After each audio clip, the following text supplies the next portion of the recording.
I am ready. Serbisyong totoo ng GMA News.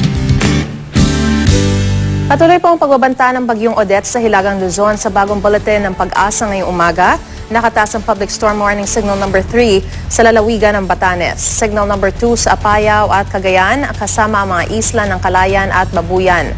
Masungit na panahon ang mararanasan sa mga nasabing lugar na nasa ilalim ng signal numbers 3 at 2. Posible rin ang storm surge sa mga baybaying dagat. Itinaas naman ang signal number 1 sa Ilocos Norte, Ilocos Sur, Mountain Province, Ifugao, Abra, Kalinga at Isabela. Magkakaroon ang mga yan ng pag-ulang may kasamang pagbugso ng hangin. Namataan ng Pag-asa ang mata ng bagyong Odette sa layong 400 kilometers east of Apari, Cagayan. Taglay nito ang lakas ng hangin umaabot sa 175 kilometers per hour malapit sa gitna at bugsong hanggang 210 kilometers per hour.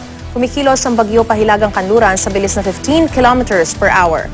Ang Joint Typhoon Warning Center ng US Navy, itinuturing na itong super typhoon. Base sa storm track ng Pag-asa at Weather Central, maaaring dumaan sa dagat, sakop na extreme northern zone ang bagyong Odette at inaasahan lalabas ito ng Philippine Area of Responsibility sa linggo. Pinalalakas pa rin ng bagyo ang hanging habagat. Ayon sa Pag-asa, pinaka-apektado nito ang mga rehiyon ng Metro Manila, Mimaropa, Western Visayas at mga lalawigan ng Cavite, Laguna at Batangas. Makararanas sa mga ito ng katamtaman hanggang sa minsang malakas na ulan at thunderstorms. Kaya posible ang pagbaha at landslides sa mabababang lugar at nasa paanan ng bundok.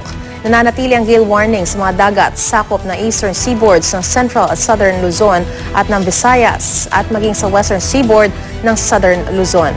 Pinapayuhan po ang mga mangingisda at may maliliit na sasakyang pandagat na iwasan muna ang pumalaot o maglayag dahil sa magiging masungit na lagay ng dagat.